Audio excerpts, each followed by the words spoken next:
வணக்கம். தினமலர்.com மாலை 4 மணி செய்திகள். முக்கிய நிகழ்வுகள். அயோத்தி யாத்திரை விவகாரத்தில் பார்லிமென்டில் கடும் அமளி. அடுத்தடுத்து இரு சபைகளும் ஒத்திவைப்பு. பாலியல் குற்றவாளிக்கு தூக்கு. எதிர்க்கட்சித் தலைவர் சுஷ்மா ஸ்வராஜ் ஆவேசம். இலங்கை மீண்டும் அட்டூழியம். 35 ராமேஸ்வரம் மீனவர்கள் சிறைப்பிடிப்பு. விரிவான செய்திகள். அயோத்தி யாத்திரை செல்ல தடை விதிக்கப்பட்ட விவகாரத்தால் பார்லிமென்டில் கடும் அமளி நிலவியது. இதனால் இரு சபைகளும் அடுத்தடுத்து பலமுறை ஒத்திவைக்கப்பட்டன. திங்களன்று லோக்சபா கூடியதும் பாரதிய ஜனதா உறுப்பினர் யோகி ஆதித்யானந்த் எழுந்து துறவிகளை கைது செய்ததன் மூலம் அவர்களை உத்தரப்பிரதேச சமாஜ்வாடி அரசு அவமதித்து விட்டதாக குற்றம் சாட்டினார். இந்துக்களின் யாத்திரைக்கு தடை விதித்துவிட்டு பயங்கரவாதிகள் தாராளமாக உலவ அனுமதிப்பதாகவும் பாரதிய ஜனதா உறுப்பினர்கள் குற்றம் சாட்டினர்.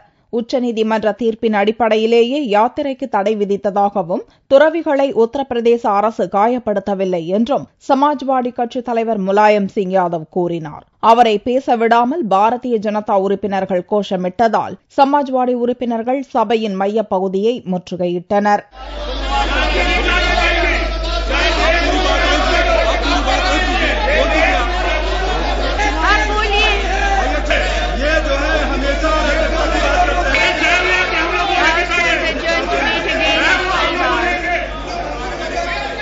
இதனால் முதலில் சபையை சிறிது நேரத்துக்கு சபாநாயகர் ஒத்திவைத்தார். மீண்டும் சபை கூடிய போதும் கூச்சல் குழப்பம் நீடித்ததால் அடுத்தடுத்து லோக்சபா ஒத்திவைக்கப்பட்டது. ராஜ்யசபாவிலும் அயோத்தி யாத்திரை பிரச்சினையால் கடும் அமளி நிலவியது. யாத்திரைக்கு தடை விதித்ததால் டெல்லியில் சமாஜ்வாடி கட்சி தலைமை அலுவலகத்தை பாரதிய ஜனதாவினர் அடித்து நொறுக்கிவிட்டதாக குற்றம் சாட்டி சமாஜ்வாடி உறுப்பினர்கள் சபையின் மையப் பகுதியை முற்றுகையிட்டு கோஷமிட்டனர். சமாஜ்வாடியின் குற்றச்சாட்டை மறுத்து பாரதிய ஜனதா உறுப்பினர்களும் சத்தம் போட்டதால் ராஜ்யசபாவும் அடுத்தடுத்து 2 முறை ஒத்திவைப்புகளை சந்திக்க நேர்ந்தது. பகல் 12 மணிக்கு துணைத் தலைவர் PJ குரியன் தலைமையில் சபை கூடிய போதும் அமளி நீடித்ததால் ராஜ்யசபா மீண்டும் ஒத்திவைக்கப்பட்டது. முன்னதாக லோக்சபா கூடியதும் கர்நாடகாவில் 2 லோக்சபா தொகுதிகளில் நடந்த இடைத்தேர்தலில் காங்கிரஸ் சார்பில் போட்டியிட்டு வெற்றி பெற்ற நடிகை ரம்யா, TK சுரேஷ் ஆகியோர் எம்பிக்களாக பொறுப்பேற்றுக் கொண்டனர். மும்பை பெண் பத்திரிகையாளரை பலாத்காரம் செய்த 5 ஆசாமிகளையும் தூக்கில் போட வேண்டும் என்று லோக்சபாவில் எதிர்க்கட்சித் தலைவர் சுஷ்மா ஸ்வராஜ் வலியுறுத்தியுள்ளார். மும்பையில் மூடப்பட்ட சக்தி டெக்ஸ்டைல்ஸ் மில்லில் புகைப்படம் எடுக்கச் சென்ற பெண் போட்டோகிராஃபரை 5 ஆசாமிகள் கடந்த வியாழனன்று இரவில் பாலியல் பலாத்காரம் செய்தனர். இதுகுறித்து திங்களன்று லோக்சபாவில் உள்துறை அமைச்சர் சுஷில்குமார் ஷிண்டே அறிக்கை அளித்தார். வழக்கு விசாரணை விரைவு நீதிமன்றத்தில் வேகமாக முடித்து தீர்ப்பை விரைவில் அறிவிக்க தேவையான அனைத்து முயற்சிகளையும் எடுப்பதாக மகாராஷ்டிர முதல்வர் பிருத்திவிராஜ் சவான் உறுதியளித்துள்ளதாக ஷிண்டே தெரிவித்தார். அப்போது பேசிய எதிர்க்கட்சித் தலைவர் சுஷ்மா ஸ்வராஜ், நாட்டில் பெண்களுக்கு எதிரான குற்றங்கள் அதிகரித்து வருவது கவலை அளிப்பதாகவும் சட்டங்களை உருவாக்கினால் போதாது, அந்த சட்டங்களை முறையாக அமல்படுத்துவதும் அவசியம் என்றும் கூறினார். பெண் பத்திரிகையாளரை பலாத்காரம் செய்த 5 பேரையும் தூக்கில் போட வேண்டும் என்றும் அவ்வாறு செய்தால்தான் எதிர்காலத்தில் இதுபோன்ற சம்பவங்கள் நடக்காது என்றும் சுஷ்மா ஸ்வராஜ் ஆவேசமாக கூறினார்.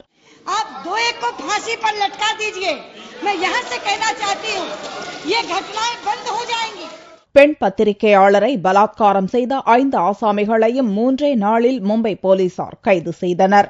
5 பேரையும் போலீஸ் காவலில் எடுத்து விசாரித்த போது அவர்கள் மேலும் சில பெண்களை பலாத்காரம் செய்திருக்கலாம் என்ற சந்தேகம் வலுத்துள்ளதால் விசாரணை தீவிரப்படுத்தப்பட்டுள்ளது. கடலுக்கு மீன்பிடிக்க சென்ற பாம்பன் பகுதி மீனவர்கள் 35 பேரை இலங்கை கடற்படை கைது செய்த சம்பவம் தமிழக மீனவர்களிடையே அதிர்ச்சியை ஏற்படுத்தியுள்ளது.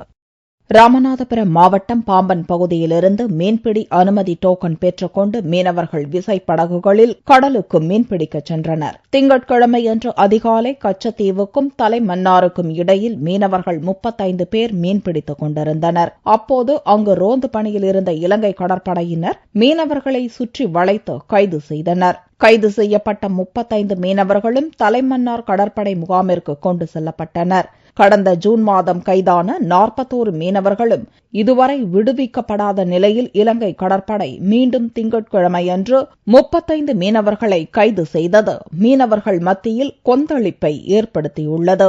மீனவர்கள் கைது தொடர்பாக மத்திய மாநில அரசுகள் உடனடியாக நடவடிக்கை எடுக்காவிட்டால் மத்திய அமைச்சர்களின் வீடுகள், அலுவலகங்களை முற்றுகையிடப் போவதாக பாம்பன் பகுதி மீனவர்கள் தெரிவித்தனர். ராமேஸ்வரம் பகுதி மீனவர்களை இலங்கை கடற்படையினர் கைது செய்து அழைத்து சென்றுள்ளது.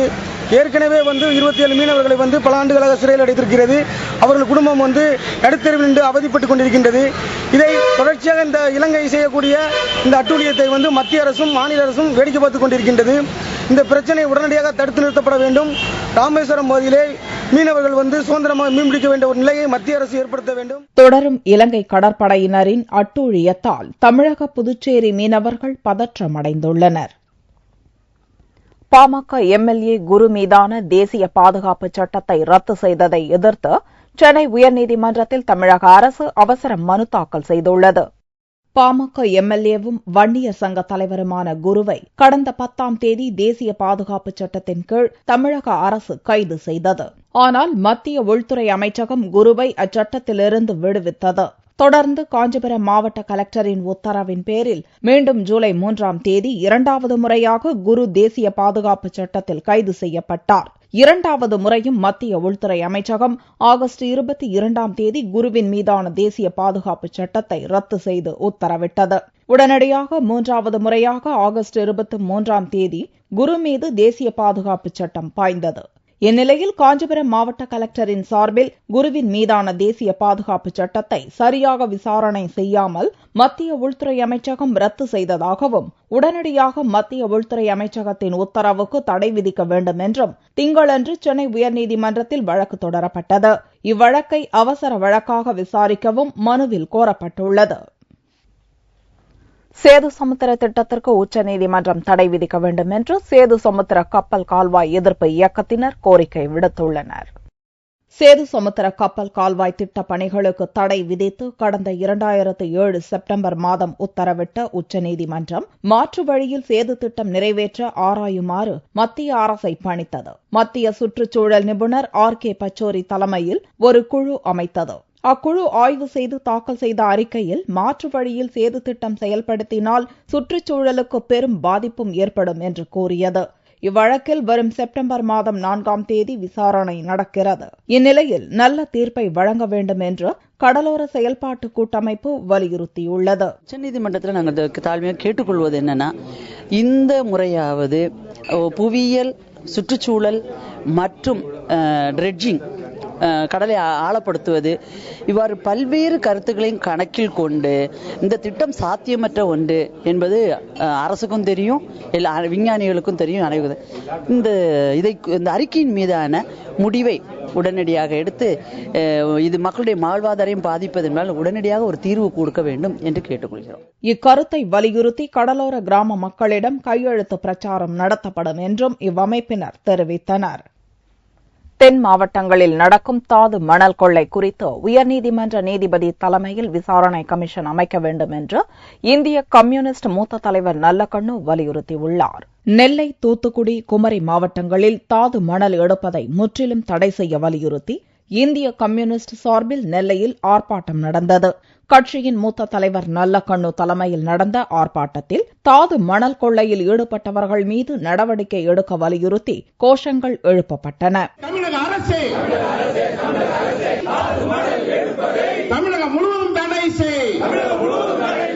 தாது மணல் கொள்ளை குறித்து உயர்நீதிமன்ற நீதிபதி தலைமையில் விசாரணை கமிஷன் அமைக்க வேண்டும் என்று நல்லக்கண்ணு வலியுறுத்தினார். நம்முடைய கடற்கரையை பாதுகாப்பதற்கும் இயற்கை வளத்தை பாதுகாப்பதற்கும் நம்முடைய தூத்துக்குடியோடு இல்லாமல் நெல்லை மாவட்டத்தையும் கன்னியாகுமரி இணைக்க வேண்டும். கன்னியாகுமரியும் சேர்த்து ஆய்வு செய்து உடனடியாக இயற்கை வளம் கடற்கரை ஓரத்தில் கொள்ளையடிப்பதை தடுத்து நிறுத்த வேண்டும் என்று கோரிக்கை வைத்து இந்திய கம்யூனிஸ்ட் கட்சியின் சார்பில் இந்த ஆர்ப்பாட்டத்தை நடத்துகிறோம். தாது மணல் மட்டுமின்றி இயற்கை வளங்களை பாதுகாக்க நடவடிக்கைகள் மேற்கொள்ள வேண்டும் என்றும் நல்லக்கண்ணு வலியுறுத்தினார். மேற்கு வங்கத்தில் அரசு பள்ளியில் ஒரு பெண் மற்றும் 2 குழந்தைகளின் சடலங்கள் எரிந்த நிலையில் கண்டெடுக்கப்பட்ட சம்பவம் பரபரப்பை ஏற்படுத்தியுள்ளது. மேற்கு வங்க மாநிலம் பர்த்வான் மாவட்டத்தில் உள்ள கங்ஷா போலீஸ் எல்லைக்குட்பட்ட கிராமத்தில் அரசு பள்ளி ஒன்று உள்ளது. இந்த பள்ளியில் 25 வயது மதிக்கத்தக்க ஒரு பெண், 7 வயது நிரம்பிய சிறுமி, 6 மாத பெண் குழந்தை ஆகியோரின் சடலங்கள் கருகிய நிலையில் கிடந்தன. தகவல் அறிந்ததும் போலீசார் விரைந்து சென்று 3 சடலங்களையும் கைப்பற்றி பிரேத பரிசோதனைக்காக பர்த்வான் மாவட்ட மருத்துவமனைக்கு அனுப்பி வைத்தனர். அந்த உடல்கள் அடையாளம் காண முடியாத அளவுக்கு கருகியிருந்தன. பெண்ணின் கைகள் கயிறால் கட்டப்பட்டிருந்ததால் வேறு எங்கோ கொலை செய்து அடையாளம் தெரியாமல் இருப்பதற்காக எரித்த பின் பள்ளியில் கொண்டு வந்து போட்டிருக்கலாம் என்று போலீசார் கருதுகின்றனர். பள்ளிக்குள் 3 சடலங்கள் கருகிய நிலையில் கிடந்த சம்பவம் மேற்குவங்க மாநிலத்தில் கடும் அதிர்ச்சியை ஏற்படுத்தியுள்ளது. விநாயகர் சதுர்த்தியை முன்னிட்டு சென்னை கொசப்பேட்டையில் பிள்ளையார் சிலைகள் விற்பனைக்கு தயார் நிலையில் வைக்கப்பட்டுள்ளன. இந்துக்களின் முக்கிய பண்டிகைகளில் ஒன்றான விநாயகர் சதுர்த்தி விழா செப்டம்பர் மாதம் 9ஆம் தேதி கொண்டாடப்படுகிறது. இவ்விழாவை சிறப்பிக்கும் விதமாக சென்னையின் பல்வேறு இடங்களில் விநாயகர் சிலைகள் பொதுமக்களின் தரிசனத்திற்காக வைக்கப்படும். இதற்காக களிமண்ணால் ஆன சிறிய பிள்ளையார் சிலையை விநாயகர் சதுர்த்திக்கு சில மாதங்களுக்கு முன்னரே செய்து பதப்படுத்தி விடுகின்றனர். இத்தொழிலை பரம்பரை தொழிலாக செய்பவர்கள் மட்டுமின்றி பலரும் இத்தொழிலை செய்வதற்கு ஆர்வம் காட்டி வருகின்றனர். ஆர்டர்களுக்கு ஏற்ப 3 அடி முதல் 10 அடி வரையிலான விதவிதமான வண்ணமயமான பெரிய அளவிலான பிள்ளையார் சிலையை கடலூர், பன்ருட்டி, மரக்காணம், விழுப்புரம், ஆந்திராவிலிருந்து வரவழைத்து வர்ணம் தீட்டிக் கொடுக்கின்றனர். 1000 ரூபாய் முதல் 40,000 ரூபாய் வரை இச்சிலைகள் விற்பனை செய்யப்படுகின்றன. 10 அடிக்கு மேல் சிலை செய்து தரும்படி கேட்டால் மறுத்து விடுவதாகவும், இச்சிலைகள் அனைத்தும் சுற்றுப்புற சூழலுக்கு கேடு விளைவிக்காத ரசாயன கலவையற்ற முற்றிலும் காகிதக்கூழ் மற்றும் கிழங்கு மாவு கொண்டு தயாரிக்கப்படுவதாகவும் தயாரிப்பாளர்கள் தெரிவித்தனர். கடலில் கரைக்கும் போது சில நிமிடங்களிலேயே கரைந்துவிடும் என்றும் நம்பிக்கையுடன் கூறினர். காலத்தில் நாங்கள் செய்யறோம், அவர் முடிஞ்சவொடனே நாங்கள் செஞ்சுட்டு வரோம். இந்த பிள்ளையார் சக்திக்கு அதாவது சின்ன 3 அடியிலேருந்து 10 அடிக்குள்ளே நாங்கள் பண்ணிட்டு வரோம். கவர்மெண்ட்டில் 10 அடி தான் பண்ண சொல்லியிருக்காங்க. அந்த 10 அடிக்குள்ளே பண்ணி நாங்கள் விற்பனை பண்ணுறோம். அதுக்கு மேலே வந்து கேட்குறாங்க, நாங்கள் பண்ணுறது கிடையாது.